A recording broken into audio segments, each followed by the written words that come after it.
Welcome, everyone, to the campus of Nashua High School South, host of this evening's New Hampshire Division I boys wrestling meet between intra-city rivals Nashua High North and South.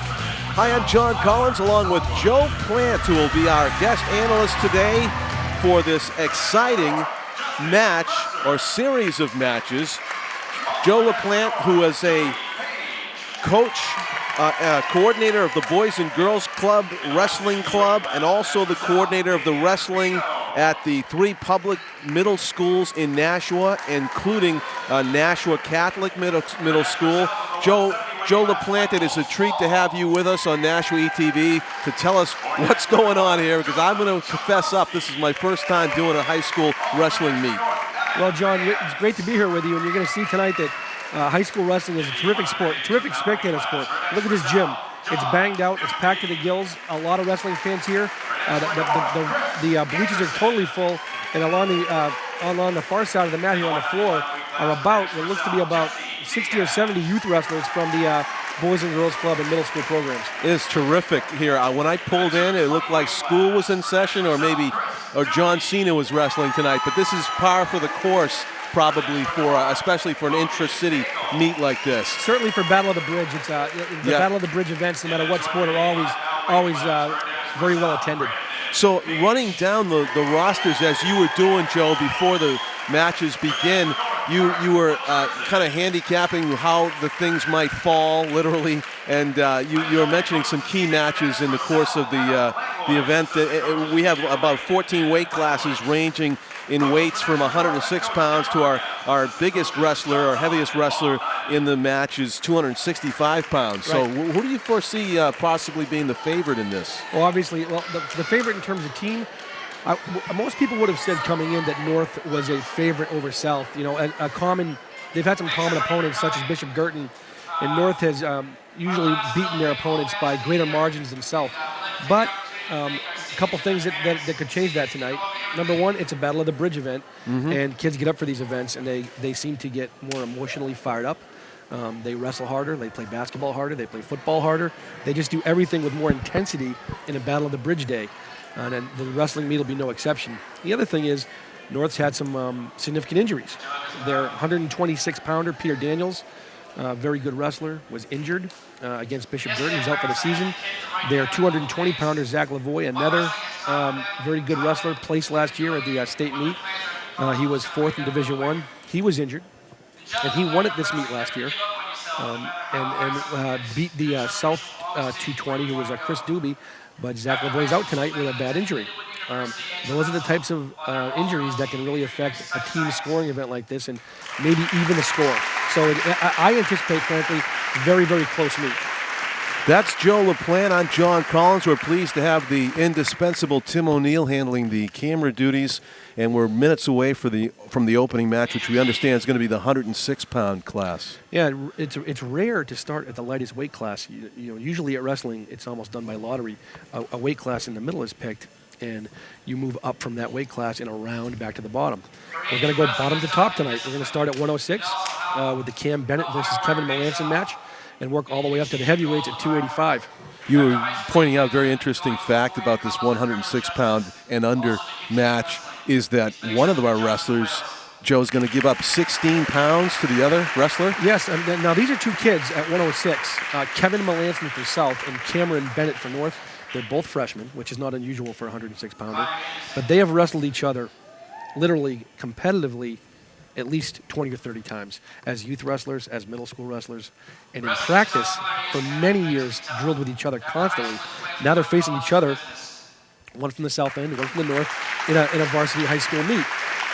Kevin Melanson hasn't had as much action this year as Bennett because he's so light. He's a 90-pounder and has had some difficulty winning wrestle-offs against South's normal 106-pounder, kid by the name of Jake Patnode. Jake Patnode has had some not injury problems, but some illness problems.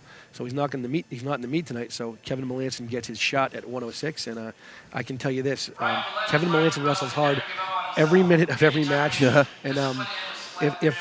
unless the weight is too much, which is a possibility, a 16-pound difference, unless the weight's too much, he will give Cam Bennett everything he can handle. So he's the Teddy Bruschi, the full tilt, full time of high school wrestling. He certainly is, and these are two youngsters who've been wrestling since they were very, very early elementary schoolers, and against each other quite frequently. Well, as you can see, we're having some pre-meet presentations here at Nashua High School South, and we are very much looking forward to these matches that are about to occur. As a novice coming into this, Joe, you've already increased my knowledge 100%. 6 points per win in each match, and if there is no wrestler, there are forfeits as you go along if there's no wrestler to match up in the weight classes. Right. If a team cannot provide a wrestler or furnish a wrestler in any weight class, they lose 6 points. But okay. You were partially correct when you said 6 points for a win. It's potentially 6 points for a win. There's 6 points at stake in every match. At stake. If you win by pin, or what's called winning by fall, if you pin your opponent, your team gets 16 points. 6. If you win just by a decision, just by scoring more points than your opposition, you get 3. And you can also win by what's called a major fall. If you win by more than 8 points or more, it's called a major fall. Your team gets 4 points. If you win by 15 points or more, you get what's called a technical fall, kind of like a TKO in boxing. Mm-hmm. The ref stops the event. Okay. No matter where they are, first, second, or third period, if one wrestler gets a lead by 15, the match is over, and the winning team gets 5 points. That's a win by technical fall. Is that in the case of an injury, say? No, it's not in the case of an injury. It's just it's basically deemed to be an insurmountable lead. Okay. It's kind of like the skunk rule in ping pong or something. Right. It's over when it's over, and yeah. 15 is the number in high school wrestling. Now, the equivalent of a comeback in wrestling, it happens in individual matches. You were describing one to me earlier of, was it Marcus? Terrific comeback week last weekend at the Winnicott tournament out at Hampton. Winnicott High School hosted a tournament with 14 teams from New Hampshire and Maine. Mm-hmm. And many of these wrestlers from North and South faced each other at that tournament. One excellent match was at 145 pounds. Marcus Jacobo for South was behind to Connor McBride, the 145 from North, and he pulled off a pin victory and defeated McBride. We have the national anthem.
And we are about ready to wrestle. John Collins with Joe LaPlante, Tim O'Neill handling our camera. Welcome to the Nashua ETV broadcast of the intracity Battle of the Bridge in high school wrestling. It's Nashua High South against North.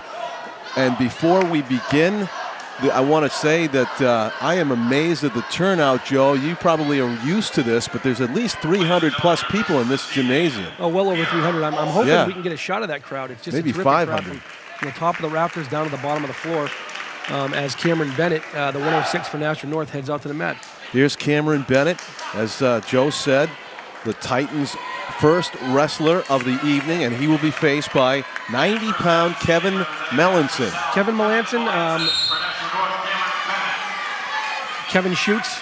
Now, interesting thing about these two kids, they've been wrestling so long together at the boys' club. I can remember, boys and girls club, I should say. I can remember many, many occasions after practice where they'd be heading off to one another's house to sleep over after practice on Friday night. Now, you can see the referee counting points. Those are called near fall points, John. Okay. When you get an opponent with his back to a 45-degree angle, you start scoring points. And those points they add up to either 3 points or 5 points, depending on how long you hold your opponent down. Now Cam's trying to apply the pin. He's just frankly using that superior weight. Yeah. These are two very skilled wrestlers who train off season, but it's appearing right now that the weight is just too much for Melanson. Kevin's on the bottom right now, Cameron on the top, and now the referee has awarded 2 points to Bennett, and that's the pin. There is the pin. Or the fall, as they call it. Our official for all the matches tonight, you see there, Rookie Olson holds up the right-handed Cameron Bennett for the victory to begin the match, and that's something you predicted, Joe, that this North would fare well, especially in the early going. I think North will probably get some wins early, but you never know. You never can't tell in a battle of the bridge. At 13 here, we have 113. We have for South Kennedy Kariga, very good wrestler, trains year-round, against Marcel LaPlante. I should full disclosure, Marcel LaPlante. This is my son. They're both actually LaPlante's a sophomore. Kariga is a junior. Mm-hmm. Good friends who train together. What happened right there? They left the circle. Kariga went for a takedown, and LaPlante tried to turn him, and then he went out of bounds. Okay. You're going to see Kariga's got an excellent wrestling body. I mean, look how long and lean he is, and that size can certainly give LaPlante problems. Right. Marcel comes in at a weight of 114. And same thing for Kennedy Kariga. Now, even though this is the 113 weight class, and they do come in a little bit over that weight, that's because at this time of year they get a 2-pound allowance. A takedown for 2 points for LaPlante. Now a takedown is when you assume control. See how the wrestler from North is in control on top. 2 points for control. Now he'll try to turn him. In other words, turn him to his back and score what are called near fall points, or in the vernacular of wrestling, back points. Notice the different colored wristbands that Rookie Olson, the official, wears. Any significance to that? Well, you're probably familiar in boxing where they have the blue corner and the red corner. Right. In wrestling, it's there's no corners. There's no corners. Now, the ref is giving a warning to Kariga for a false start. Okay. If it happens again, he'll probably have a penalty point awarded to his opponent. The red and the green. One wrestler is red, one is green, and that's how he signals to the scorer who is scoring. If he holds up 2 fingers on the green, that means the green wrestler gets 2 points. There we go. Now, these two wrestled on Saturday in the finals of a tournament. They both battled their way through to the finals, so they've wrestled each other recently. LaPlante wound up on top of that event, but Kariga here putting up a terrific fight. Do these wrestlers watch video of themselves to gain advantages? Some do, and your more accomplished coaches will have video, have film, and break it down for them. As I was thinking about, as we tape this, Joe, it's before the Super Bowl, and we talk about the rematch of the Patriots and the Giants. These guys have a lot of rematches frequently, don't they? Yeah, high school wrestlers tend to see each other with some frequency. They wrestle each other in dual meets. Just team versus team. He just gave LaPlante the point for another false start. So that's just basically a free point. It's like a penalty point. Now LaPlante's trying to keep him down on the mat, because if Kariga gets up and escapes, that's a point for him. I see. There are basically 4 ways in wrestling you can score. A takedown is 2 points. Getting control. An escaping from the control of the other wrestler is 1 point. A reversal, which is being on bottom but going to top and getting control without escaping, is 2 points. And then those near fall points I told you about before, when you get opponent's back at a 45-degree angle to the mat. It looked to me like Marcel LaPlante did an excellent job of preventing Kennedy Kariga from escaping that whole time there. That's the idea. Now, the ref is asking, okay. Now LaPlante has taken down in the second period. He's choosing the down position in what this is called the referee's position, what they're in. Now LaPlante will try to get out and escape and score. Again, he gave up another false start point. It appears Kariga is very excited, and he's having a little bit of trouble. And as a result, he trails 4-0 on the scoreboard right now. Right. He's lost 2 points on the. Now he's just gave up, not gave up the match. He decided to give up the escape, let him get up and have a point. So it's 5-0. I see. LaPlante's going for a when he tries to get through and grab the legs of his opponent, that's called a shot. Right. And LaPlante keeps going for the shot. See it? And now, some wrestlers do that so often they became known as shooters. Is that true? A good shooter, right. A good shooter is a wrestler. Now, LaPlante didn't shoot that time. He threw him. He's trying to throw him and get him on his back, and he's got a takedown here. And what he'll try to do is, again, turn him to his back. He's working what's called a chicken wing there. See how he has his arm behind his back? He's trying to get his arm through there and under. LaPlante is, and then if he gets that, he'll have leverage to try to turn him to his back. Are there any illegal moves in wrestling? Many, many illegal moves. For example, things you see in on the WWE, a full Nelson, scissor holds, things of that nature, slams. Right. Those are all illegal. And with what this is called, arm bars, as they call them. Arm bars are legal. They are legal. Arm bars are perfectly appropriate as long as they're not applied in an unsafe way. Okay. Now LaPlante's trying to use an arm bar here to get him on his back, and now he's trying to get him. Now the ref is counting back points.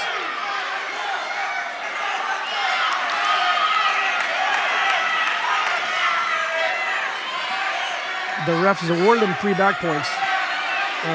He's trying to get the pin on. Kariga is very, very difficult to pin. I've been watching these two wrestlers wrestle for many years. I don't think I've ever seen LaPlante pin Kariga, other than messing around in practice and whatnot. Meanwhile, he's amassed a 10-0 lead. Marcel LaPlante on top here in the blue for the Titans. That is the 18 seconds to go. Is that correct? In the second period. In the second period. In high school wrestling in New Hampshire, there are 3 2-minute periods, and if there's a tie, they'll go into overtime. And so, how about the fitness level to stay this intense for 6 minutes? Unbelievable. You see kids who play many sports, like some of the kids, like say Chris Anderson, the 182 for North, plays football. The kind of conditioning for football and wrestling is just very different. I'm not saying one is in better condition than the other, but it's certainly different. Now, Kariga has chosen neutral. In other words, both standing. That's neutral position. Mm-hmm. That's his choice for the third period. So he's going to try to take LaPlante down and get a 2-point takedown. LaPlante will try to defend it, and the question is, will LaPlante play defense and ride the lead, or will he try to get points? He wants to score. Both wrestlers want to score as many team points as possible. It's going to be a close meet. You can see the Nashua High South coach, Adam Langlaw's exhorting Kenny to step it up. Now the referee is holding his arms out saying it's still neutral. No one has control yet, so no points awarded yet. Now he just gave 2 points to the North wrestler for 12-0. 12-0 for Marcel LaPlante. If LaPlante maintains the lead, he'll get a 4-point win for his team. If he can extend it to 15 points, he'll get 5. And of course, the pin is 6 points. But the pin does not look likely here. Anything can happen. There's still a full minute left. With 6 points at stake, Joe, is if Marcel gets a shutout here, does this team get awarded 6 points? No. If it's only by 50, if he can't pin him, he cannot get 6 points. Okay. They're out of bounds. Rookie Olson, our referee before the matches began, told me that he coached for 22 years in Maryland. He lives over toward the Keene area. Yeah. It's his first time out this way. Well, he's clearly a terrific referee, terrific official just watching him. And it's funny, I see a lot of high school wrestling, but I've never seen Rookie Olson. And that's probably because he probably focuses more on the western part of the state. And he's also a collegiate wrestling official. He just officiated up at Norwich last Friday as we tape this. Here at the end of January 2011. 2012, check that, 2012, the Battle of the Bridge. LaPlante's trying to work that chicken wing again and get him on his back. I don't think he's got it here. My guess is that, yeah. Clock freezes for the moment at 19.8 seconds to go in the third and final period of this match. 100. He's going to try to throw him because he only has 10 seconds here to try to score again. He needs to get him on his back if he wants to score more. Battle of two 114-pounders here. 12-0. Marcel LaPlante on top in the blue singlet is leading over Kenny Kariga of South.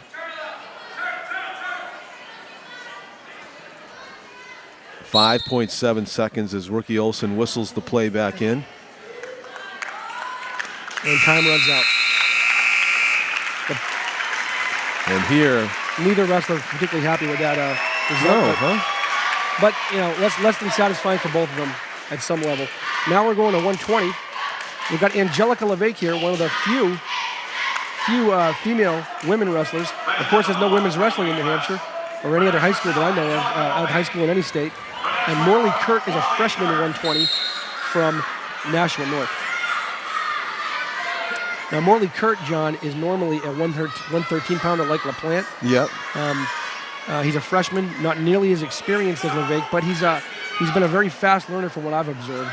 A very smart wrestler for one who's only got 2 or 3 years of experience.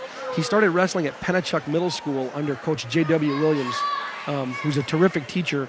And one of J.W.'s best skills as a coach and teacher is instilling a love for the sport. And Morley's a great example. Morley Kurt loves wrestling, and he loves wrestling because he had a great coach in middle school who taught him the finer points and how to enjoy himself doing it. Morley Kurt, K-E-R-T, wrestling for North in the blue singlet. And as Joe said, Angelica LeVake for South, 121 pounds. Now LeVake's about to get the takedown here. She's got a headlock on.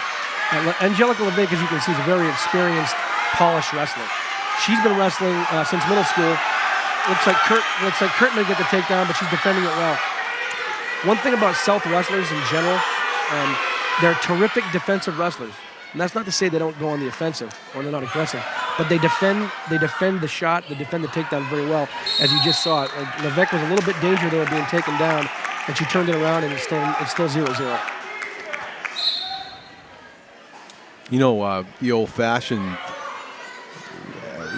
thought that girls don't like to tell their weight. Well, in wrestling, they put it right out there. They're not shy about it at all. 121 pounds, and she is on her way to a collegiate wrestling career, you were telling me. She is on her way. She's got several universities that offer women's wrestling interested in her.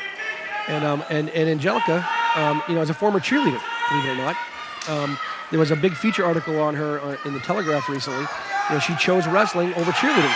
I remember that article, yes. Terrific wrestler, and she's very polished, and she has come down from, I think I've seen her at as high as 132 pounds in wrestling. This is 12 pounds less, which for a 17-year-old kid is not a small thing. Wow. There she is, takedown. Now he's counting back points, so this is probably a 5-point move, a 2-point move. So it was scoreless. It is now 4-0. Angelica LeVake on top. 2 for the takedown and 2 for the near fall points, John. And that was, when you can score, when you can steal some points there at the end of a period, very, very, that's, because that period could have ended and gone into the second 0-0. But when I say stole, I mean stole in a good way. Right. She was able to, almost like the Sugar Ray Leonard fighting Marvin Hagler. Yeah. And he used to win the end of the rounds in those great Leonard Hagler bouts. Right. And it's a terrific strategy. It's very demoralizing your opponent to come on strong at the end of a period and score. I would think so. So we're into the second 2-minute frame, 3 2-minute periods here in the Nashua High School South Gymnasium. North won the first 2 matches at 106 pounds and 113 pounds. We're into the 120-pound match, third of 14 weight classes to go. And Angelica LeVake, she's about to take him down again, has scored her second takedown. She's taking him down with headlocks, which is, frankly, it's not something you'll see. There's a pin. So LeVake pins Kurt, 6-point win for South. Angelica LeVake with the pin. And South on the way back into this match, taking match number 3. 10-6 after 3, John. Already shaping up to be a terrific match, terrific meet. Now these 2 wrestlers are Christopher Olsen for South, who is a sophomore, and Jordan Whitman for North, who's a junior, I believe. Olsen's a football player, a JV football player last year at South, and Whitman is a cross-country runner at North, both a couple of good athletes. Christopher Olsen in the white singlet weighs in at 126. Yep. Jordan Whitman also 126. And this is a toss-up. I can tell you that. This match will be a toss-up. Let's go! Olsen, a very athletic kid, plays a lot of different sports. And Whitman, as you can see, a physically strong kid for 126 pounds. Right. So trying to get North back on the winning track. Jordan Whitman starts out in the up position. Right. Is that what you call it, the up position? They call it top. Top, yeah. Yeah, you take bottom or top. Okay. And if you're on bottom and you escape, you get a point for an escape point. Or if you reverse, if you move from bottom to top, you get 2 points for a reversal. Now Whitman's trying to hold that arm, so he's trying to keep a 2-on-1. 2 of his hands on one arm of Olsen. There it is. See it there? Yeah. Right. And that's a way to immobilize your opponent and basically keep him at bay. You will see a lot of scrambling, a lot of rolling in this match. These two are not polished wrestlers, but as you can see, what they might lack in some experience and polish, they make up for it in energy and intensity. And you know, not every kid has had the benefit of youth wrestling, and if my recollection is correct, Olsen has a little more experience than Whitman, but both obviously working hard right now. Whitman keeping him down. 30 seconds left in the period. 2-0 in favor of the North wrestler, Jordan Whitman, on top for the moment with 20 seconds left to go in the first period. 3 2-minute periods. Now, of course, it sort of goes without saying, John, but obviously Whitman hasn't been able to score since that takedown. Right. As long as the match is a 2-0 match, it's a total toss-up because anything can happen. Yep. And Olsen trying to steal a point in the end here if he could escape, but he just runs out of gas on the bottom, perhaps. We go to the second period.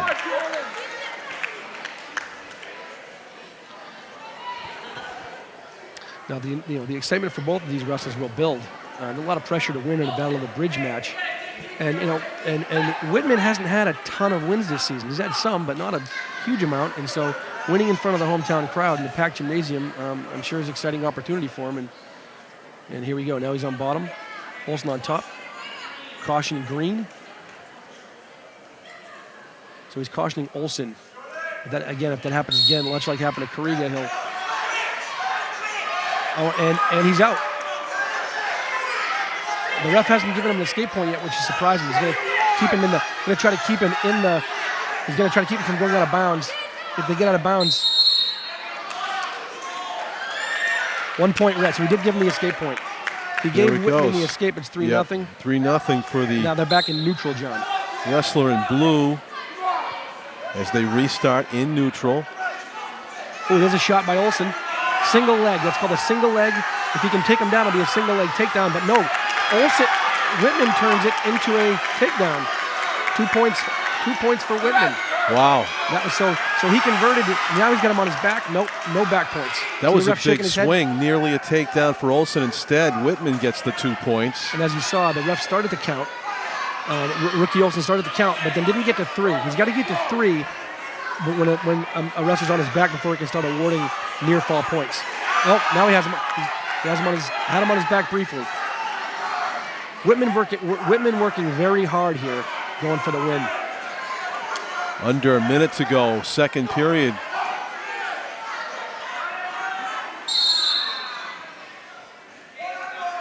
Oh. Full Nelson on red. There you go, John. You're asking me if there's any illegal holds. He just got called for a full Nelson. That's because he had 2 hands locked under the arms but over the back of the neck. That's illegal. You can do a half Nelson. You can apply a half Nelson anytime you want. That's perfectly legal, but a full Nelson is not allowed, and it amounted to 1 point for Olsen. That's important because Whitman wants to get team points here, and if he can get up by 8, he'll get 14 points. That just became a little bit harder, John. I see. It kind of materialized, that full Nelson. I don't think it was premeditated. It just happened because of the way they ended up in the grappling. Now he's got to resist the temptation to do it again. If he put his right hand on the back of the head there for a moment, it could have been another full Nelson, right? It is. And what you'll see, John, is some of the very, very polished kids are very good at coming close to a full Nelson, but not quite applying it. So they get a microsecond, they get an advantage, and then they don't actually get penalized for it. Exactly. Now you see assistant coach P.J. Levesque over there, probably in the camera shot. Both the South coaches are complaining, about more full Nelsons being applied. I see. Okay. He is told. Okay, so Olsen chooses neutral in the third period. Both players. Now that's really a choice made by the coach, John. And I saw Coach Langlois himself encourage Olsen to try to throw him. But looks like Whitman's trying to take him down. This is a double leg takedown. Olsen not going down. Here comes the trip. See the trip? Bang. And if he gets on top, he'll have 2 more points. And he looks like he's pretty close. 2 points. 2 points for Whitman. 2 7-1. points. Whitman taking a 6-point lead with 1.5 minutes to go in this match. Jordan Whitman of Nashua High North atop of Christopher Olsen of Nashua South for the moment. North won the first 2 matches. South won the third match. We're in match number 4 here at the intracity Battle of the Bridge meet in 2012. Out of bounds. Out of bounds. 1.9 minutes to go in the period. Coach Langlois is clearly upset with the officiating here. Adam Langlois and P.J. Levesque, the coaches for Nashua South. And Ben Langlois is there in the black shirt. That's Adam's brother. Jeff Arbogast is the coach for Nashua North, who's got to be very pleased with how things have gone so far tonight. He should be pleased now because when things get in the heavier weights, they're not going to go nearly as well, based on the injuries and what I've seen about the matchups. Whitman's still working hard here, trying to keep Olsen's body flat. He knows if Olsen's flat, he'll have some chance of turning him to his back.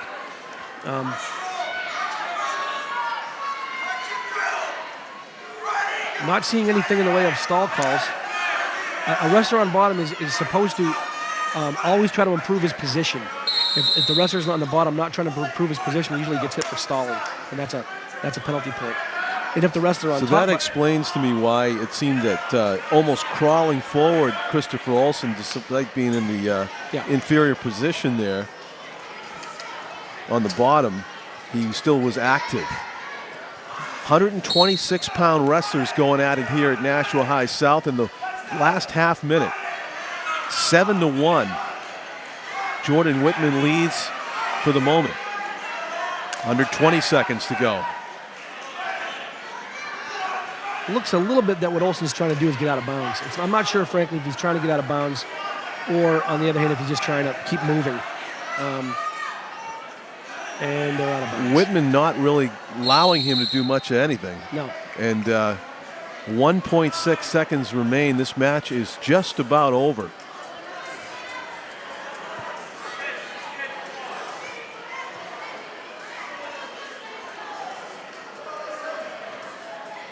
Not much likely to happen here in the second and a half, unless Olsen can get out, and it ends at 7-1. 7-1. 3 team points. 3 team points. One more takedown, and Whitman could have got the major, but he just had his hand raised, and I'm sure he's very pleased. Points at the crowd. Big win for Jordan Whitman. Big win. So after 4 weight classes, it is now 13-6 North, John. 13-6 North. Okay, now these are 2 young wrestlers. Bergeron from South is a sophomore. Michaud from North, I'm sure, is a freshman. And takedown South, 2 points. Michaud, 130 pounds, and Bergeron, 133 pounds. Already we have 2 points on the board, as Joe LaPlante just said, in favor of the home team, Nashua South. Bergeron working hard, and Michaud's not trying to get out of bounds. He's actually trying to get up, although it's sometimes hard to tell the difference when they're operating at the edges, at the margins of the circle. Does the whole body have to be out of bounds before the referee will whistle it dead? Generally, yes. Of both wrestlers or one? There's been a recent rule change, actually. One of them gets all the way out, but you can score a takedown with your feet inbounds if the opponent that you've taken down is outside. Now he just counted off some near fall points in Bergeron's favor. Bergeron's very close to pinning Michaud here. Michaud fighting off his back, trying to bridge. By bridge, I mean like spider up. And there's a pin. Bergeron wins by fall. The ref raises Bergeron's hand, and it's 6 points for South, 13-12 after 5. Terrific meet, John. A minute and 7 seconds into that one, Joe. That's what can happen in high school wrestling. It doesn't necessarily have to go through 3 periods. It can end that quickly. Quite frequently, you'll see matches end in the first period. And we move right along to the 138-pound class, where we have 139-pound Ryan Villette against 32-pound. That's 138, and that's Jordan Ocasio out there. Oh, Jordan Ocasio. So he's bumped up. Bumped up. Okay. And he's 133 pounds. Takedown. Now, Villette almost had a takedown there. He really had a nice position, but Ocasio rolled him, rolled through it, and then maintained the top position. Ocasio wrestles with a lot of heart. Both these kids do. Ocasio has. He's up on his knees right now, and which is not what he should be doing. You need to be on your toes. It's like anything else, athletic. You're not going to get a lot done on your knees. An escape point for Villette? Escape point for Villette. And frankly, as you pretty astutely observed, John, the fact that Ocasio is on his knees has a lot to do with why Villette was able to get up and out. If he was on his toes, bearing his weight down on Villette, it would have been less likely. Now they're locking up top here around the neck and head. Brute strength is just not enough in wrestling. You have to have that technique. Technique, yeah. It's a technique sport, and there it goes. It's a technique sport. 2-point takedown for Ocasio. Score is 4-1, but don't kid yourself. Wrestling is a sport where strength matters. It does. And when you're trying to keep your weight down, the more weight you have that's muscle and the less that's fat it increases your performance level. And there's a takedown attempt by Villette. He's got him up. And takedown Villette. This match is even 4-4 with 20 seconds to go in the first period. It is our most even match of the night, I'd say. Now Villette was just trying to put a cradle on. If he could cradle him up, he was going to try to flip him to his back, winding down about 8 seconds. And it looks like Ocasio is trying to escape, but he couldn't finish it. 2 seconds, and that'll do it. 4-4. 4-4 after 1 period. About 500 fans at least in this gym at Nashua High South being treated to a very competitive match so far. It was Green's choice. That means North's choice on which position to take, and Ocasio took down. Oh, nope, took neutral. Changed his mind. Actually, no, he didn't take neutral. He took down, but then Villette led him up. Basically gave him the escape point because he wanted to start on his feet. Jordan Ocasio. And there goes Villette, and then same thing again. Villette had a nice takedown move, but Ocasio turned it into a takedown for him. And Ocasio also takes a 3-point lead, 7-4 with 1.5 minutes to go in the second period. Ryan Villette is the wrestler in white for Nashua South. He's 139 pounds. Looks like Villette's going to escape again. Escapes. Clearly, Ocasio can't hold down Villette. 7-5. That's 3 escape points for Villette so far in this match. And here goes Villette again with a shot, but he sort of bear hugs the shot, giving Ocasio giving Ocasio a bit of an advantage. And Ocasio's going to try to throw him again here. But what Ocasio's been doing is being thrown, but then flipping over, and there he goes again. He gets a takedown. Gets a takedown. It's almost like a little bit of deception there, using his body weight cleverly. He was trying to get him on his back, couldn't do it again. He wants to keep Villette from getting to his feet, because clearly when Villette gets to his feet, Ocasio is not able to hold him. 42 seconds left in the period, John. Ocasio hanging on to that left leg. He's trying to put a cradle on, and here goes Villette. He will likely escape here again, and there he goes. 4 escape points, keeping Villette in this match, Joe. 9-6. Ocasio on top with 25 seconds left in the second period. And there goes Villette with a shot. The sort of bear hug. This time he's got a leg. Much better position for Villette this time. Can he convert it? And he almost does. He's got to get control. He comes with a crossface. So he put the forearm across the face. Oh, yeah. Perfectly legal move. It's called a crossface to try to get superior. And he gives up on it. So this period is going N9-6. Both wrestlers went to shoot at the same time. Referee gave a last-second takedown to Ocasio. Wow, that's big. 11-6. 11-6 in the very last second of the match. Questionable call. Coach LeVake over on the south side is clearly in distress over that call. Wow. Ocasio just, as Joe would put it, stole a few points right at the end of the period. And that's... that was a Ray Leonard-esque score at the end of a period. So we're starting in referee's position here in the third period. Ocasio on top, Villette on bottom. I wish I knew more about the Villette kid, John, but I don't. I see some of these kids a lot in the offseason. These aren't two I see a lot. That's because I think they're newer to the sport. Nowhere to go but up, and if the way they're performing tonight is any indication of their desire and enthusiasm, I think you'll see these kids both do well in the future. Ryan Villette's had 4 escapes. Let's see if he can go for number 5 here in the third period to get his comeback started. Yeah. Jordan Ocasio leads 11-6. Ocasio trying to get the cradle on. The cradle being between the legs and over the shoulder. If you can do that, you have a much superior position. At the 170 match coming up, you'll see Joe Chamelski, who's sort of a cradle master. Okay. He's a terrific cradler. Ocasio getting back points. No, he only counted the 2. So he didn't get any. Oh no, the ref has 2 fingers down. Yeah. Two back points, 2 near fall points for Ocasio. He's up 7. If he can score more here, he's going to get a major fall. 13-6. Ocasio's up. Yeah, he needs to score 8 at least, get an 8-point lead to get the major decision. I should call it major decision 4-point score for the team. And out comes Villette. So that'll cut into the 7-point lead. It's now 13-7. 6 points separate the wrestlers with 30 seconds to go. Villette's going to go for the 5-point move here. Basically a takedown and a back throw, or get him on his back. Ocasio's fighting it off. This has something crazy at the end written all over it, John. Yeah. But time is running out. You would think that Ocasio is more gassed than Villette, who's been on the bottom for most of the match. Ocasio looks like he's a little more gassed. But he's only got 9 seconds to work with.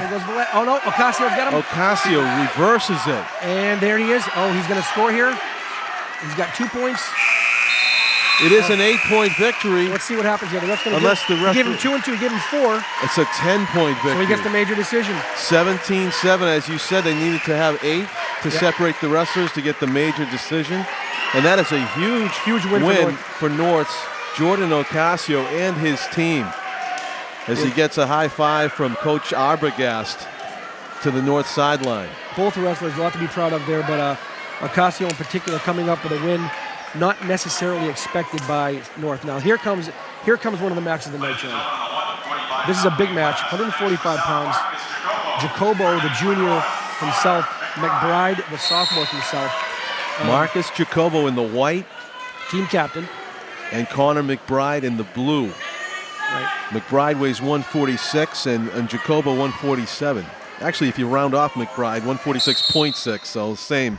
I may be wrong about Jacobo. He may be a sophomore. Honestly, I don't remember right now, but I think he's a junior, Jacobo. And McBride's certainly a sophomore. McBride's had a nagging groin pull injury. Missed some significant action for a while, but has been back in action now for about a week and a half. He's been filling in at 152 while Joey Page was ill. Joey Page, the state champ at 152, was ill last week and couldn't wrestle against Exeter, and McBride bumped up to 52 to fill that hole. This will be likely a close match. They wrestled each other just last weekend at the Winnicott tournament, again with Jacobo pinning McBride while behind in the score. So as you can imagine, it was a terrific match. And so McBride's probably been thinking about nothing else since that comeback by Jacobo. I think that's safe to say. Yeah. But, frankly, in this match, for a lot of these kids, other than the state meet, false start, warning to Jacobo. The South kids are very keyed up tonight. They're very, very ready to wrestle.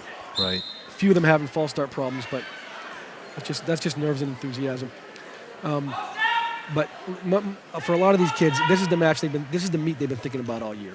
You know, they think about state tournament, and there's a close to a take. Nope. Oh, nope. Both wrestlers out of the circle with no points yet awarded in this one. McBride, both experienced wrestlers, both came through the middle school program. McBride at Pennachuck and Jacobo at Elm Street, but McBride has been wrestling. I remember McBride as a second grader starting at the Boys and Girls Club program, and he's been at it ever since. His father was an assistant coach there, very helpful to the program, not only coaching his own son, but literally dozens, probably hundreds at this point of kids in Nashua. Still nothing. About 20 seconds left in the first period. This match has taken on a different look than the other matches. A lot of neutral starts and head slapping. Well, yeah, because it's like any other sport. You're going to see less wild risk taking, less reckless flying around. These are two good athletes, two experienced wrestlers, and they're not going to make a silly mistake that's going to let the other one capitalize. So that's why, frankly, it's not quite as exciting to watch at this point yet. It's a defensive battle at this point. After one period, 2 minutes put up on the clock for the second period. We are scoreless between Connor McBride in the blue and Marcus Jacobo in the white. Now, Jacobo won this match last year. He beat a senior from Nashua North and won this match last year in this dual meet. And then he went on to place 5th in the Division I state tournament. So he's an excellent wrestler. Oh no, Jacobo's the real deal, and as is McBride. These are two kids who are friends, like and respect each other, but they know that it's a couple times a year they gotta put that aside and go at it. As they're doing right here. Rookie Olson, our official, calls out of bounds. Our cameraman tonight, Tim O'Neill for Nashua's ETV. It's a thrill to bring us this first high school wrestling meet. And it occurs to me, why haven't we done this every year? This is terrific. Intense competition and a huge crowd in an intracity rivalry week, Battle of the Bridge. McBride trying to work the chicken wing, which is one of his favorite moves. But it won't be as easy on Jacobo as it is on some of his opponents. Jacobo's quick, strong, very athletic. Oh. Almost has Jacobo on his back, but not. And they're both out of bounds. Just right there as Jacobo picked up his hand, they were both out of bounds. Once both bodies are out of bounds, the ref calls out of bounds and the clock stops. Minute 13 to go, second period. Still scoreless in this battle of titans, you could say. One is a titan, one's a panther, but it's a battle of two great wrestlers. And oh, wait. Warning. False start point on Jacobo. It's a point this time, is it? Oh, actually, I think that. Yeah, that was on green again. I think that was on Jacobo, and but it wasn't. The reason he must not have awarded the point because it was a different position the first time. I'm assuming is Jacobo's trying to escape here. McBride brings him to the mat. McBride has as you'll see between periods, these two wrestlers have very different demeanors. Jacobo seeming very energetic, sharp, no wasted motion. McBride almost has a lethargic look on the mat and between periods, but he's anything but lethargic. It's a very deceptive kind of demeanor he has. It's really about concentration for him, probably. And focus, it's more of a personality. Connor is a young man who doesn't waste his motion, doesn't waste anything. He conserves it for when he needs it. He's physically stronger. He's physically stronger than he looks. He looks pretty strong, actually, as you look at him right there. But see the arms up on the head and the slow walk. Yeah. That would suggest to some people that he's either tired or in some way, a little mentally lax. The furthest thing from it is the truth. It's just a sort of style he has and a way he has of carrying himself that I think over the years has lulled many opponents into a false sense of security. I get it, and I don't think Jacobo even looks at him once in the breaks. No. He has him on his back. He has Jacobo on his back. He's not counting. Now these are very highly two back points for McBride. Sophisticated moves. The rolling. He's got a 2-point lead now with 2 seconds left, and this is a real chess match at this point. I was going to use that phrase, chess match. It's a wrestling match, but it's a chess match. You can have it. It's appropriate. 13.7 seconds to go in the second period. We have our first 2 points of the match awarded to Connor McBride of Nashua North. I saw you write the word chest down. Well, you said it was a move, you know, the advanced move. McBride's going to try to get him on his back here again. We're probably going to try the same thing. He figures it worked once. Why not try it again? 2 periods, 2-0 for Connor McBride. As we have McBride looks to his coach, takes bottom. There's no such thing as timeout in wrestling, right? There's an injury timeout. Injury timeout. You can take an injury timeout. How much time are we going here? There's blood timeouts. Is this 30 seconds between? No, that's between periods. Oh, between periods? Just as fast as they set up. I see. It's up to the official to set a pace, probably. Exactly. Yep. Some officials set a faster pace than others. Yep. There's also blood time. When one wrestler bleeds on the mat, they always stop it. And you only get a certain amount of blood time if you're bleeding. You get I don't know the number offhand, but if you use up all your blood time, you can forfeit. I see. Our final 2 minutes of this very intense match between Marcus Jacobo. Trying hard to get. You get no points for sumoing your wrestler out of the ring. None whatsoever. Joe LaPlante will give us a rundown on where we are as far as the wins and losses through are we in the 5th match right now? We're in the 7th. 7th match. We'll be halfway done after this match. Okay. McBride dangerously close here to escape, but Jacobo is a master of the last-minute maneuver. He's always dangerous. And you pointed out that he won by a last-minute maneuver. The last time these two guys wrestled? These are two very, very well-coached teams. Their coaches have different styles, but they're both good motivators. They get their kids up to wrestle. And the kids who are willing to learn technique and willing to listen to their coaches tend to acquire some polish in their wrestling rooms. McBride almost to his feet if he can get out here. No. Out of bounds. See, now McBride, he's going to put him in neutral. So basically, all right, he's in neutral now. McBride gets a point. They either gave McBride the escape or Jacobo decided to let him up and give it up and try for the takedown. I wish I had seen that. I was looking over at Coach Arbogast because he was speaking to the wrestler, but I think what happened maybe there was Jacobo decided to give him the escape point and go for the takedown and try to get him to his back for a 5-3 win. 1 minute to go, 3-0. McBride is on top. Jacobo looking for his first points of the match still. Will have to come up with one of those last-minute maneuvers literally here to get back in the match and possibly snatch victory from the jaws of defeat. Jacobo looking for the takedown. Both wrestlers again out of the circle. Adam Langlaw urging Marcus Jacobo again, try again for the takedown that he needs. There goes Jacobo. There goes Jacobo. The question is, can McBride hold on here? Neutral position. He's better position than he was a second ago, but Jacobo's going to try and shoot here. No, McBride shoots. McBride goes on the offensive. Best defense, good offense. Sometimes it is. Clearly McBride thinks so. 15 seconds to go. He gives a point to Jacobo because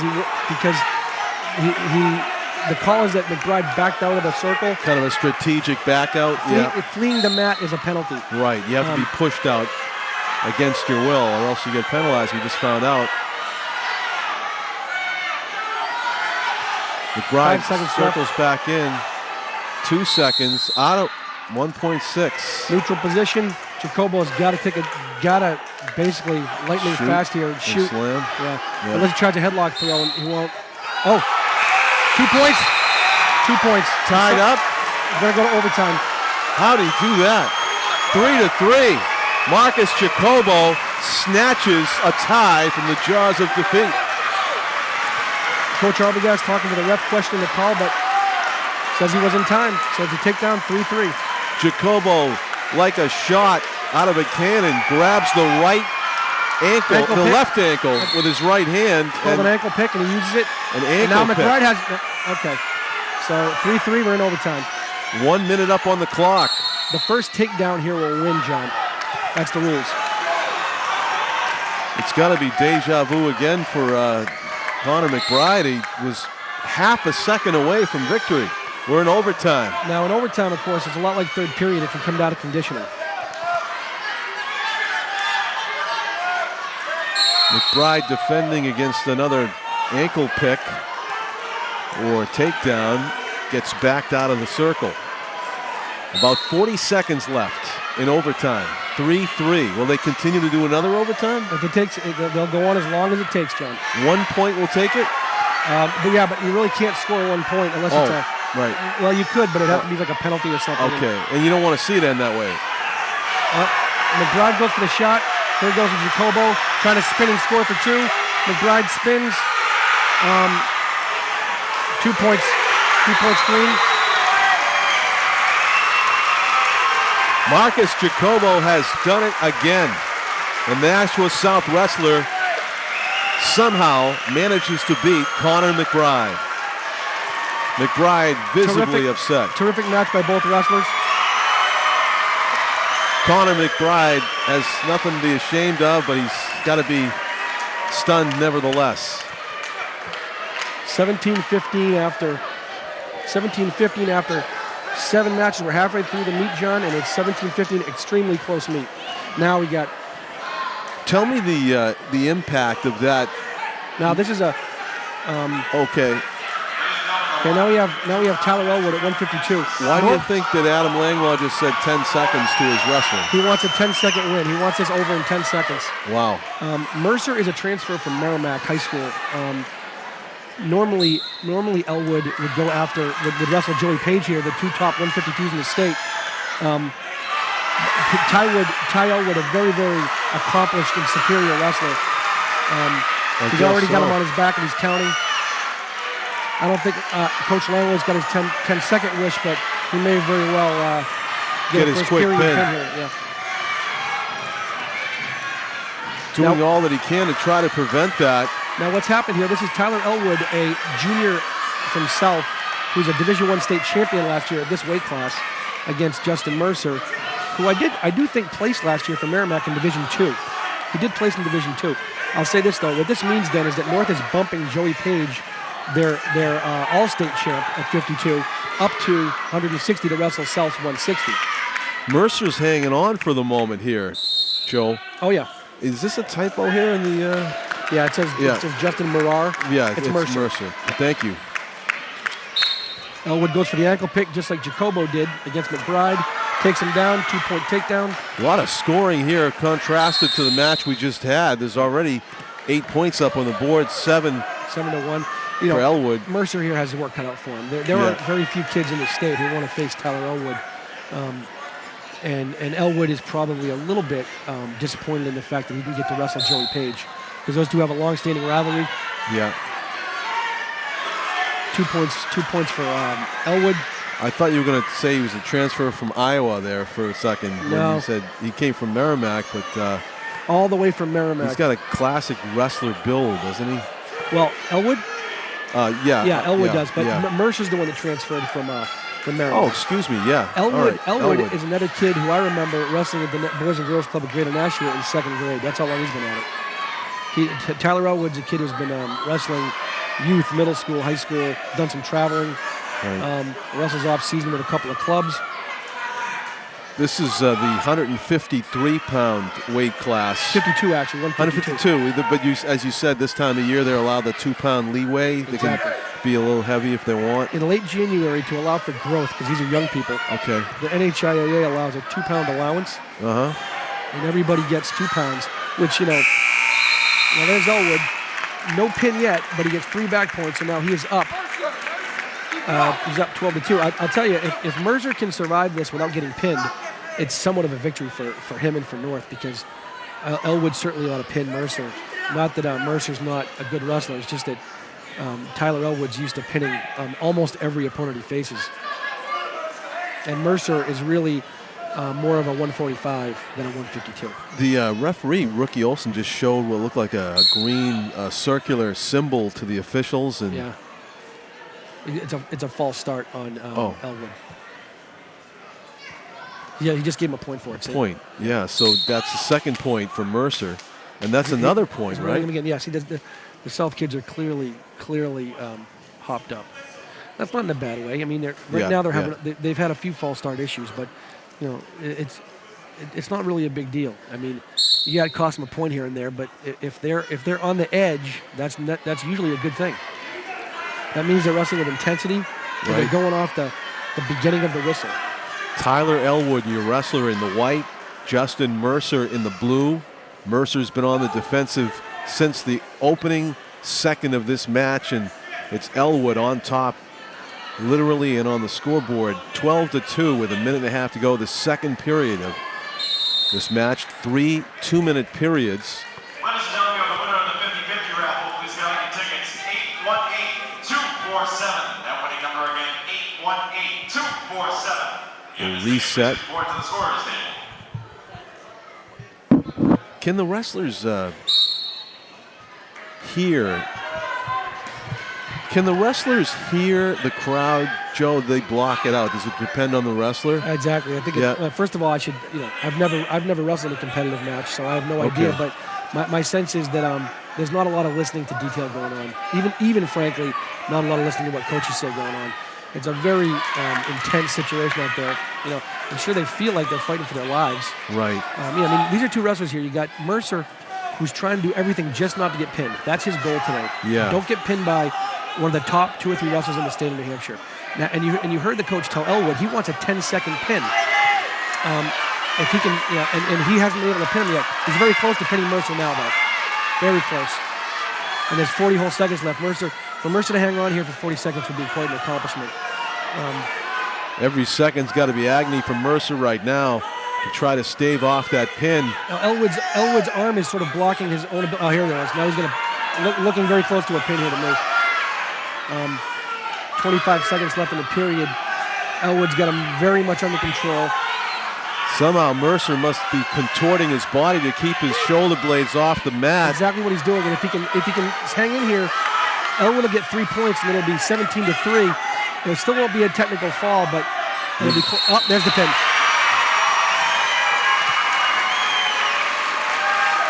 Made him work for it, but Tyler Elwood gets the pin with 6.3 seconds remaining in the second period. And South pulls ahead. It is now 21-17 South, and we're going to 160.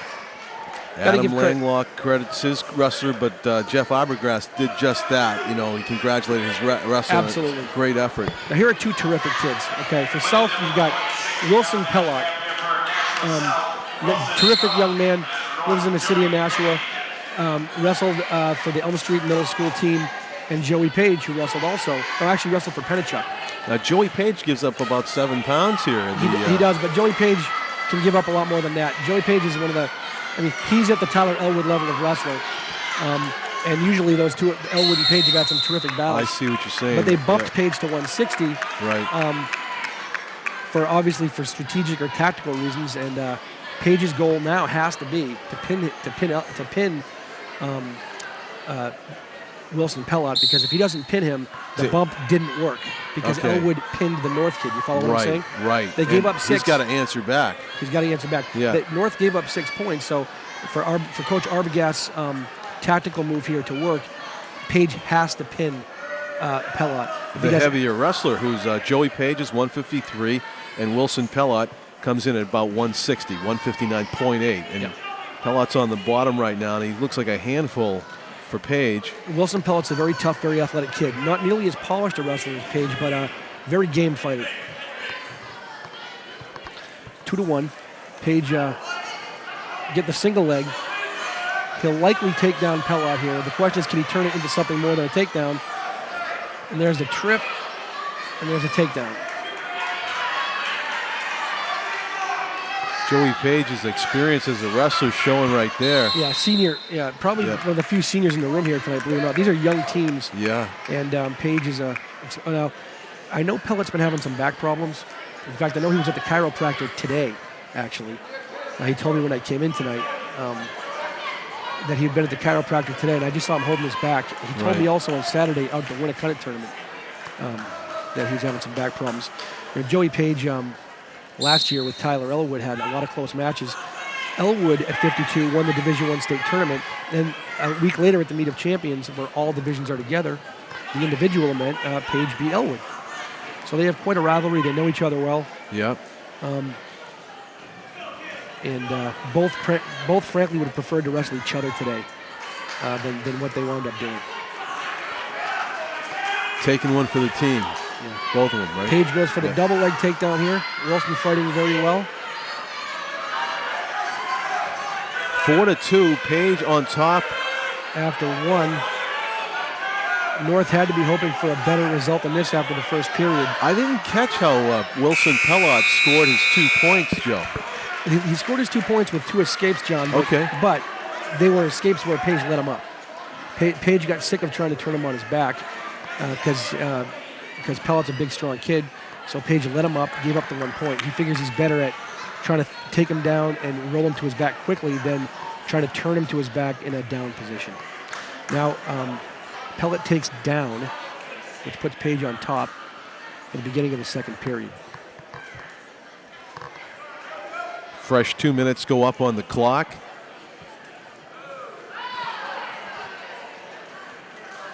No false start there? Or? Oh, well, I think he's warning Pellot.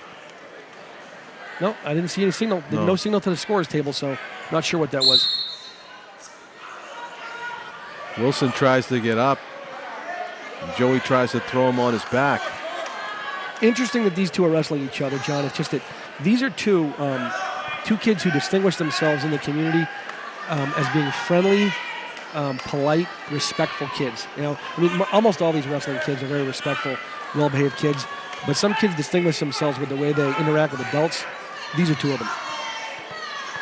They know how to have conversation with an adult, look them in the eye, answer questions, and just carry on a conversation that's more than what a lot of us are accustomed to with teenagers, which is the one-word answers.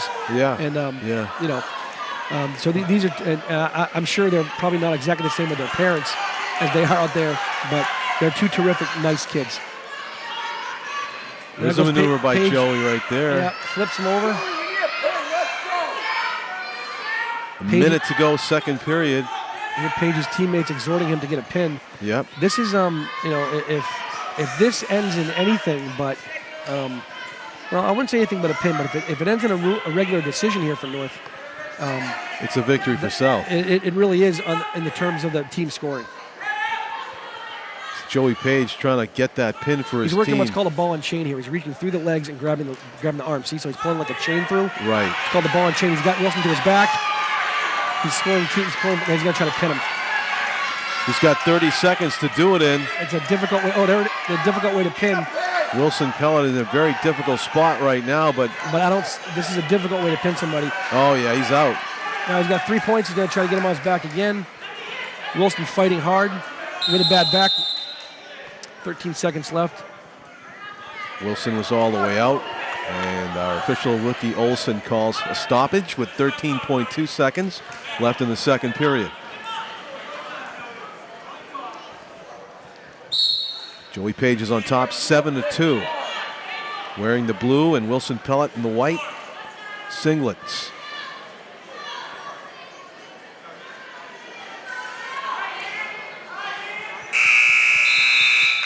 After 2, 7-2. Page advantage going into the third. Looks like they're taking neutral. So Page takes neutral. And he should be able to take Pellot down. He has so far a couple of times.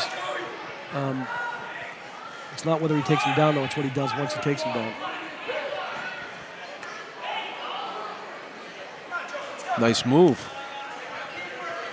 Elusive Joey Page trying to pick his spot here with Wilson Pellot. Fireman's carry. They have him on his back. He's trying to get the pin. The ref's not down. Interesting. Because he had him on.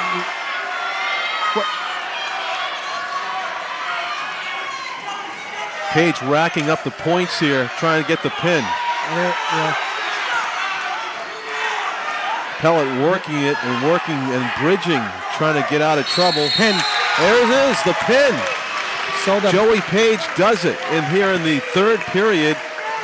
About 50 seconds in, or 42 seconds in to be exact. Win by fall. The pin. See how they hug him? I mean, you don't see that very frequently. And that's, with these two, it's just genuine. That's terrific sportsmanship and a great match, actually. Page was heavily favored, but it was not easy again. Now, here's an interesting match. These are two youngsters. They're both sophomores. Evan Manns, this is the 170-pound class. Evan Manns for North, Mike Small for South. Now, Small is having a decent year. Manns is actually North's 195. He's been wrestling 195 all year. He placed at the Lowell Holiday Tournament, 64 teams at the Saugus Arena. He placed 6th place at 195. He weighs today he weighs under 172, right? Right, 169, all right, even. So this is a kid who usually wrestles up 25 pounds. And but North's done some juggling of their lineup here to try to get an advantage. And they're hoping to win the meet, I think, here, probably in the next 3 matches. At 70, 82, and 95. They need to get a lead of at least 12 points going into the final 2 matches. So this is Damien? No, this is Evan Manns for North. And Evan Manns, and for South, it's Michael Small. Michael Small is wearing the white singlet there, and there's a break. We haven't seen this. It looks like an injury. That would be Michael Small that's getting attended to. Now Mike Small is an interesting kid. He wrestled at Elm Street Middle School. That's where he discovered the sport. The coach down there, David Elwood, Tyler's father, found him there and brought him into the wrestling team. Back then, in 8th grade, this young man weighed 197 pounds.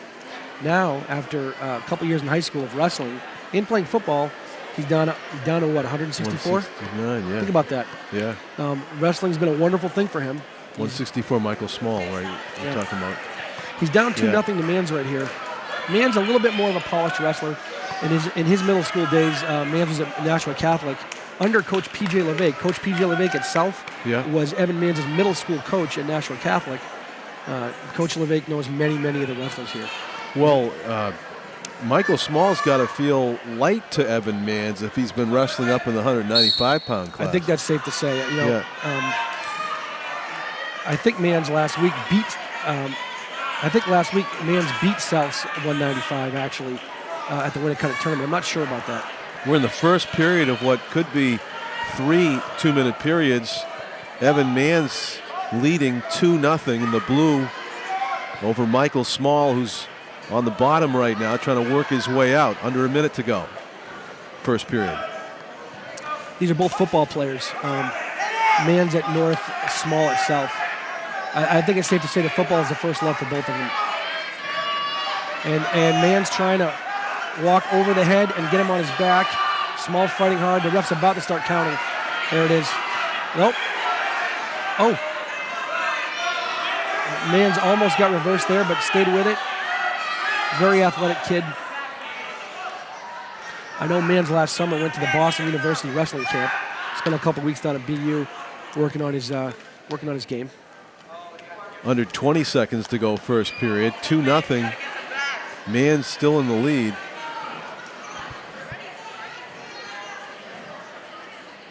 Under 10 seconds.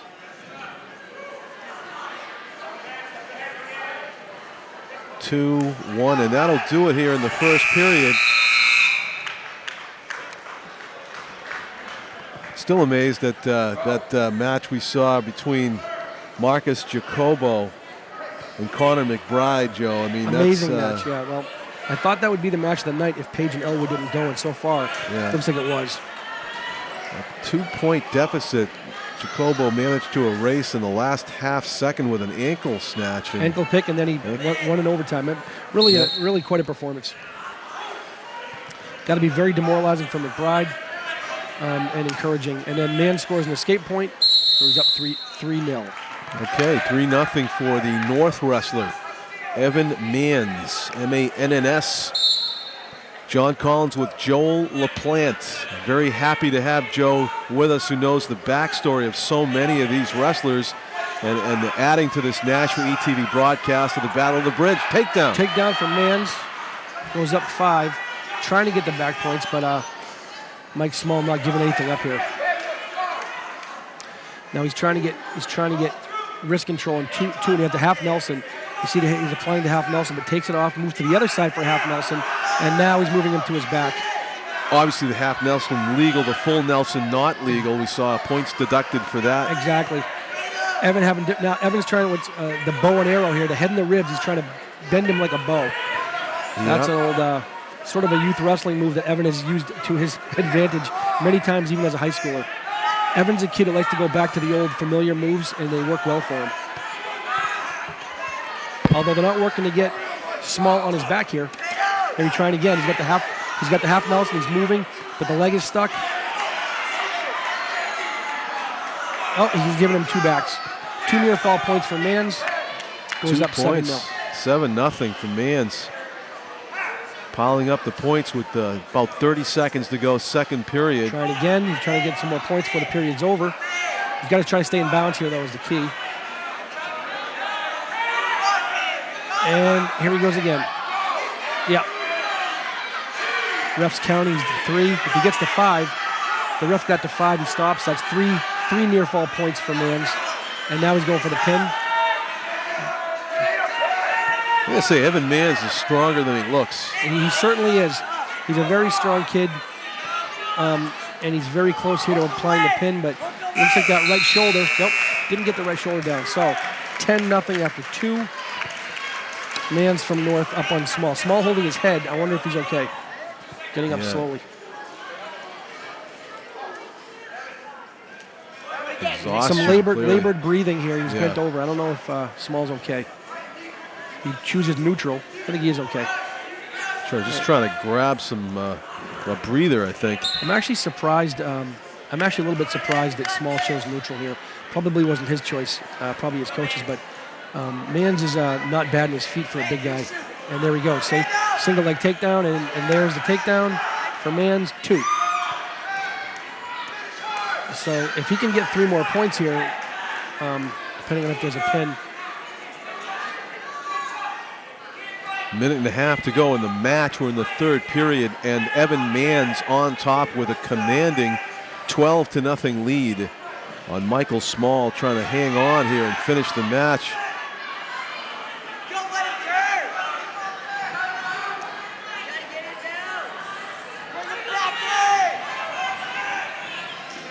A lot of time here left, though. Yeah. Full minute and 10 seconds to go. And they're out of bounds. What's the goal for both wrestlers at this point? Well, the goal for Small at this point, I mean, I'm sure his coach is telling him he's still trying to win the match. Yeah. And reverse Mans to his back and pin him. And that is the goal. I mean, I don't just say that to go through the motions. That is his goal. But realistically, what Small wants to do now at this point is avoid being pinned and avoid giving up the technical fall, a 15-point loss, to limit the number of points North can score for team points here. Right now, it's going to be 4 if the score stays the same. It won't be easy to avoid that 15-point loss with the way Evan Mans been wrestling. He's got a full minute to work with here, and he's got a 12-0 lead. Looking a little bit here like, though, that Mans might be running out of gas. But here's the half Nelson, and now he's going to go for, there he is. That's going to be it. If he doesn't pin him here, it's going to be ball game. Racking up now that he has points. 3 points, by the way, John, he has 3, so the match is over now. But he's allowed to try to pin him on this move.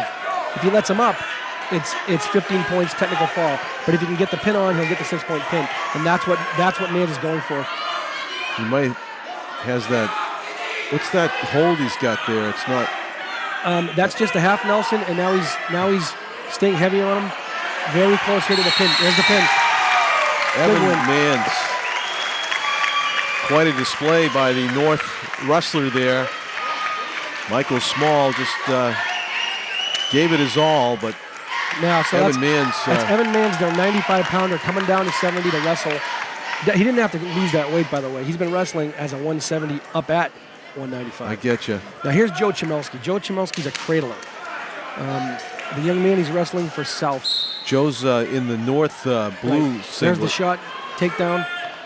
The 170 that's John Doobie. John Doobie. I gotta confess, John, I'm not familiar with Mr. Doobie. Now he's wrestling at 182. John Doobie, as it says here. And Chmielewski's quickly got him on his back here. Chmielewski's not using his usual cradle, just a basic half Nelson.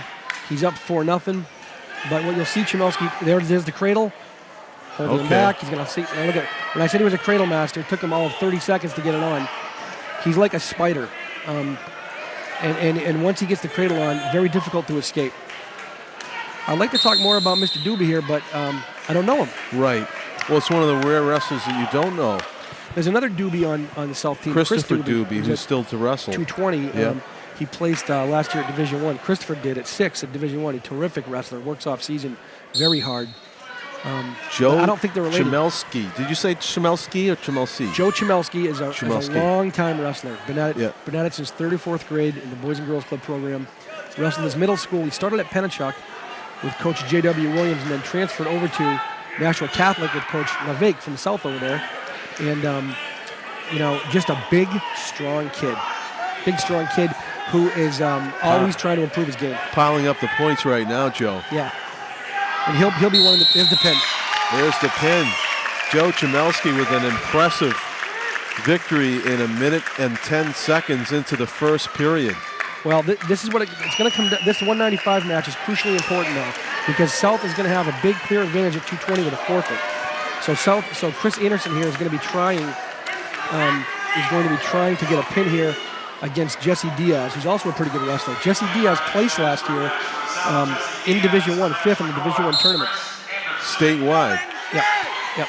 Impressive. In the big schools. Yep.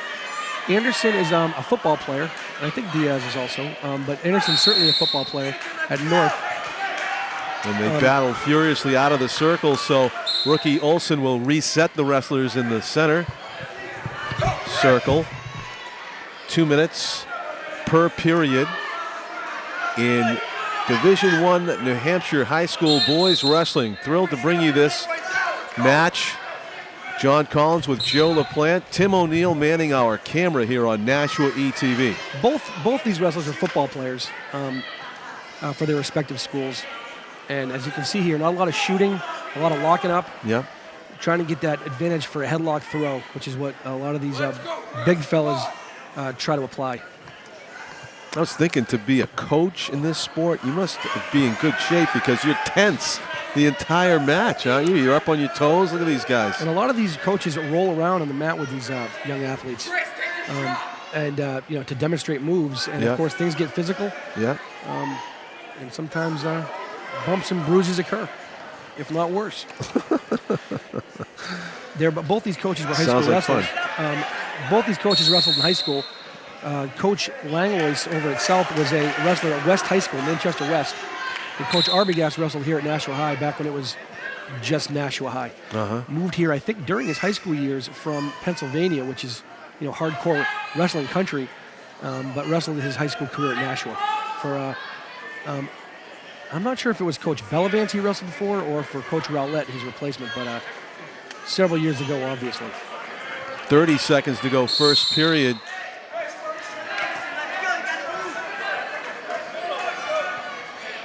John Doobie wearing the white.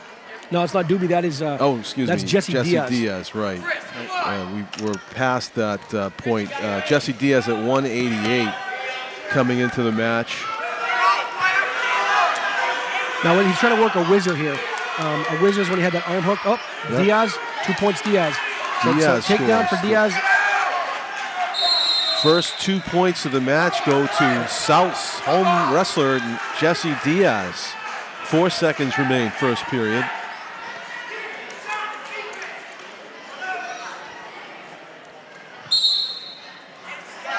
And there's Anderson with a sit-out switch. And did he get out? 1 point. Give him one escape point. One escape point makes it 2-1. Chris Anderson at 177 pounds against the 188-pound Jesse Diaz.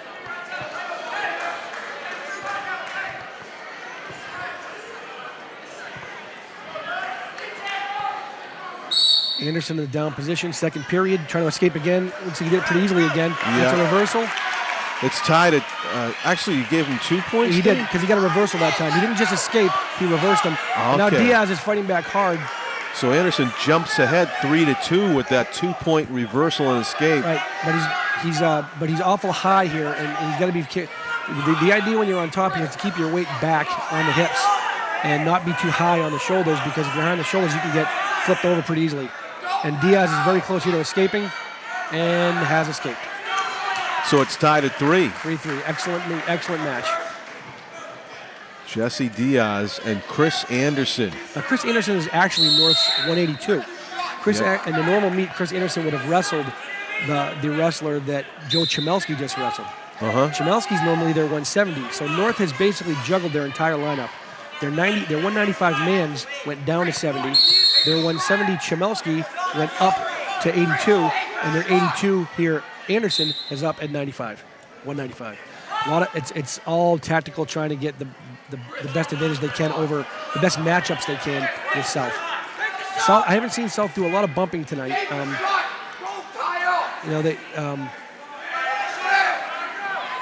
North clearly bumped Joey Page also up a weight class, and it seems to have worked because it canceled out Elwood's pin. It canceled out Elwood's pin against North. To recap, Joe, you said that it's very key for North to win this match, right? Yeah, if they win this match, they can't lose the meet. Because the most points that South can score in the last 2 will be 12, and they'll have more than a 12-point lead. But of course, that's far from a foregone conclusion. Right, because Jesse Diaz has other ideas. You can see it's a 3-3 match, and the South wrestler Jesse Diaz forces the issue as both wrestlers leave the circle, and Rookie Olsen will reset them in the middle. 20 seconds to go, second period. If Diaz can win this match, okay, it'll be 24-35, 11 points, and South will be in position to win the meet by 1 point. It will come down to the last match. And the problem there for North, of course, is that North's heavyweight, Matt Riendo, is out with a bad broken ankle. So it's almost a foregone conclusion that South can, with Brandon Peach, their very decent heavyweight, can win that match, maybe with pin. So a lot is riding on Anderson here. A lot is riding on this third period as we put 2 minutes up on the clock, and it's everybody on the edges of their seats here at the Nashua High South Gymnasium. This may very well, this period you're looking at with a tie score, this may be the meet right here. It's no guarantee because you never know what's going to happen in the next 2 weight classes, but if Diaz can pull this off, it'd be a very, very big thing, very big deal for South. Jesse Diaz pinned on the bottom right now by Chris Anderson, however. Now what Chris Anderson's doing right now is called leg riding. He's on top and he's riding Diaz. He's got to keep trying to improve his position, though, or he'll get called for stalling. And if he gets called for stalling and they take a point, that could be the match. So they both got to keep working. Anderson he's got the weight of his legs on Diaz's legs and continuing to try to keep leverage on the arms. Diaz trying to get up and very close to being up here. Oh boy. Anderson's got to get him down or he's going to... Diaz scores the escape point. South leads 4-3. Nashua High South's Jesse Diaz managed to stay in and escape. Anderson made a mistake there of standing up straight up when the escape happened.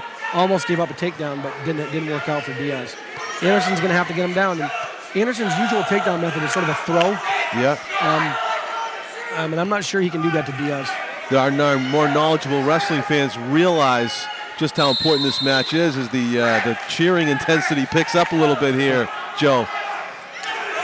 They know that if Jesse Diaz can win this, it's going to cast the whole meet in doubt.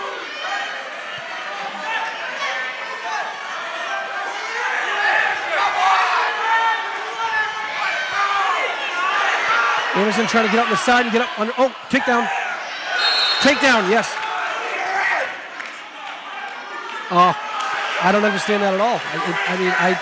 I'm not sure I understand that. Both of his feet were in, but I think he might have thought he stepped out first before he had both feet back in. That must have been the call, what Rookie Olsen was pointing at. That the feet were just out before the takedown. Anderson's got very little time here to do something. Going for the takedown. Diaz is something of a sprawl. Coming around, and Anderson should be. 4-3 still, 10 seconds to go. Anderson needs to do something to score a point for North. It's 5 seconds. It's now or never for Anderson. Oh, he was taken down. Instead, Jesse Diaz takes down Anderson and scores 2 points as the match concludes. So, Jesse Diaz with what could be considered an upset victory, 6-3. No, I wouldn't call that an upset at all. No, I mean, evenly matched. Evenly matched, and Anderson bumping up a weight class. Diaz should win that by rights, but the fact is Anderson was ahead. That's a very, very big win, and might end up being the meet. We'll see what happens. South's about to pick up 6 points here on a forfeit at 2:20, and that'll put them within striking distance. Oh no, wait a minute. Looks like North sent somebody out here at 2:20. Okay. Okay, they found a wrestler to, instead of a forfeit, we have a match, right? Yeah, I don't see anybody on the. Oh, it's Lucas Daigle. It's Lucas Daigle. It's Doobie. It's Chris Doobie. Now, Chris Doobie is a South. very hard-working young wrestler. Yeah. Started wrestling at Elm And for Street. North, we have Daigle. Daigle is a football player. Lucas Daigle, who's on top right now. He got 2-point takedown. Yeah. Doobie's obviously very strong. He's already out.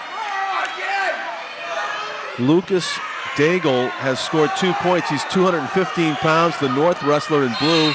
Chris Doobie's 218 pounds in the white singlet for Nashua South. What do we have for a score, overall match score right now? It's right there. 35-24. 35-24 So South is within for the visitors from North. Right. South is within the 12-point striking distance to win the meet. With how many matches to go? Is this is the second to the last match. Second to last, right. Obviously, what the strategy here for Daigle is to not get pinned. Try to win and not get pinned. Doobie would be the favorite in this. Okay. Coach Levesque looking for a stall. Looks like a stalemate call. Here he comes. Here comes Doobie. He's very good at turning people to their back. And there he goes. He's about to pin him. He's counting back. The referee's counting back points.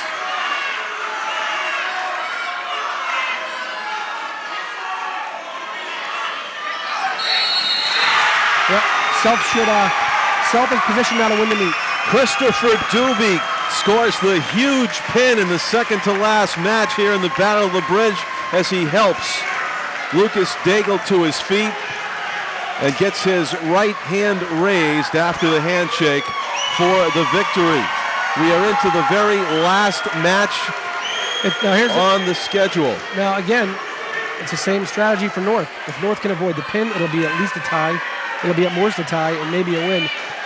But if this kid Brandon Peach, the South heavyweight, pins the North heavyweight Blasharczyk, they win the meet by 1 point. It comes down to this, folks, 35-30. Couldn't have a better finish. The Titans of Nashua North in the lead by 5 points. And do I have this correct? It's Eric Blasharczyk. Blasharczyk. Yeah. Against Brandon Peach. Now, North has a heavyweight named Matt Riendo, who I think I mentioned earlier, broke his ankle a week and a half ago. I think Riendo. Peach in the white singlet is 265. He just warned He just warned the North wrestler for stalling. And Blasharczyk is 216. Yeah. In the blue. Clear weight advantage for Peach. Nothing wrong with that, though. They're both well under the limit of 285. Right. Now, Blasharczyk going for the pin, but about to be thrown. Nope, escapes. Clearly what you're going to see here is Blasharczyk just trying to avoid winding up on a throw. Right. What they're doing is some hand fighting. Blasharczyk pressing his advantage. If you just tuned in, this is the last match in all the weight classes, and the wrestler in blue has his team has a 5-point advantage for Blasharczyk, who's trying to win or maintain and bring his team an overall victory. He just gave a stall point to South. The problem with stall points is they don't come indefinitely. If you keep getting called for stall, you get DQ'd. Wow. So you can't have that. I'm not sure if it's the third one. I wish I was more familiar with that rule.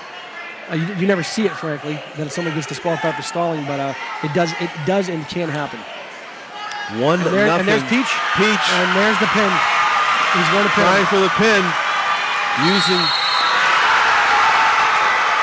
Brandon Peach pins Eric Blasharczyk, Nashua High South has won the match. 36-35 by 1 point, and it just felt that close all night. Give that South team a lot of credit. They came out to wrestle. They wrestled hard. They pulled off some close ones. Not necessarily ones they weren't supposed to win, but they did win the matches they should win. I think North's bump at 152-60 is one of the things that actually kept it close. The bumping of everybody between 160 and 195 in the juggling gave North a string of wins there until 95, where Jesse Diaz was just a bit too much for Chris Anderson. But it was a strategy, it was a tactic, and give South a lot of credit for pulling out a huge win in the Battle of the Bridge. Joe LaPlante, it's because of you that I understood everything that was going on, and our viewers did too, and we can't thank you enough for sharing your expertise. Happy to do it. Not a lot of expertise, but more just some knowledge of the kids. Knowledge, background and knowledge of the kids and the scoring, and what a terrific match. It really was. You couldn't ask for a better match. A 36-35 South win. Obviously, the North kids dejected, the South kids elated, but frankly, in a match like that, that's what you want. Yeah, Rookie Olson, the official, just said, "You like that, huh?" For your introduction, he said it's rookie like the novice. I was at the novice tonight as I got to introduce to high school wrestling here at Nashua High South, and it was a terrific way to introduce our Nashua ETV audience to that as well. The coaches now, will they go back and talk to the wrestlers, or they just go home and have a post-game pep talk? They certainly will. They certainly will. They'll both talk to their teams about what they could have done better, what they did well. I think you can expect a fair amount of celebration and elation on the South side for pulling off a terrific win, and on the North side, kids are obviously not feeling too good about themselves right now. I bet everybody's hungry though. Right. You can build up a real hunger when you wrestle, right? You can, because they're trying to maintain their weight and come under the weight restrictions. But a lot of them end up eating a fair amount of food between the weigh-in before the meet and the start of the meet. Especially if you're a wrestler that wrestles up in weight class. Yeah. I mean, we had a few tonight that do a great job of holding their own in 2 weight classes up. Absolutely. They don't have to worry so much about that we hear so much about making weight. So it'd be nice to grab Adam Langlaw if we could. I don't know if he'll be out anytime soon. Maybe we'll take a break, and we'll come back with a post-match interview with our winning coach, Adam Langlaw. Let me shake your hand, Joe LaPlante. Thanks. Great working with you. Let's do it again. Happy to do it. Okay. Well, we'll take a break. This John Collins for Nashua's ETV. Our final point total for the entire match is Nashua South 36 and the visitors from Nashua North 35 in the Battle of the Bridge.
Post-match interview with Adam Langlaw, the coach of the Nashua High School South wrestling team. Congratulations, Adam, on a terrific match. Thank you very much. I like your color scheme too. The white tie matches the white shorts that a lot of the kids wear out on the singlets that they wear out on the. Where do we start? I mean, your roster here just full of stars tonight that came up big, and a terrific match between. Well, both of these two teams impressed me a lot. 2 great teams. We pick a wrestler of the day after every match, every time, and today I gave it to the whole team. I think everybody stepped up and wrestled. You don't do that every time, do you? Not every time. No. Right. This is one of those times, right? This is an exception. Yeah, 36-35. Doesn't get it closer. No. How about, no, for me, as a novice, Marcus Jacobo snatching victory from the jaws of defeat there in the last half second. It's pure will. It wasn't, wasn't it? Yeah, Yep. yeah. You don't see that too often. I 2 bet second you don't. takedown. I've never seen it. I've been involved in wrestling for 16 years. Pure will. Yeah. Yeah, and that was, you could say a lot of different things were the difference. That was the difference in the final outcome. Yeah, when we Yeah. got towards the end, we knew that 195 was going to be the match that make or break. Yeah, let's talk about that. Jesse Diaz. He stepped up big. Yeah. I can't say it enough that, I don't know what their game plan was, but we knew that we'd keep our lineup the way it is, and if we were meant to win, we were going to mean to win, and we did it. Now, let me ask you a question that infuriates Coach Parcells. Did you guys out-coach Coach Arbogast? No, I don't know. I don't know. You got a lot of good coaches over there. I mean, you guys are intense. I was talking about the fact of coaching. You must be just on edge the whole time when you guys are watching your wrestlers on the floor. These kids don't understand. We go to a tournament all day on Saturdays, and I come home exhausted. They're like, Coach, you didn't even wrestle. I'm like, I'm involved in every one of your matches. Body language. You feel like you're out there, Takes right? it out of you. I feel like it's worked out. But did Jesse, is he a wrestler that you, a guy that has made progress over the years? Or Last year he won Most Improved Wrestler. This is my 3rd year in Nashua, and from the first time I stepped into the wrestling room to today, I think today just really put an exclamation point on the work that he's done. Yeah, great turnout here tonight. It was great. American Cancer Society really made out.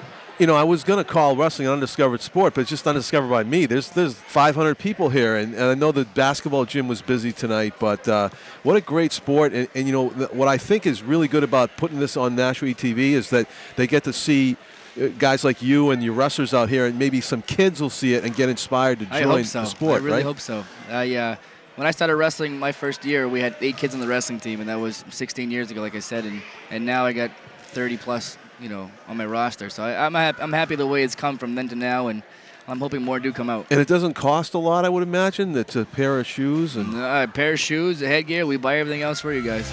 Wow! Thank you very much, Adam. It was a treat to do the matches. And congratulations on the big win. Hope to see you again. Definitely. Thank you. Okay, that's Adam Langlaws. I'm John Collins saying good night from Nashua High School South, everybody.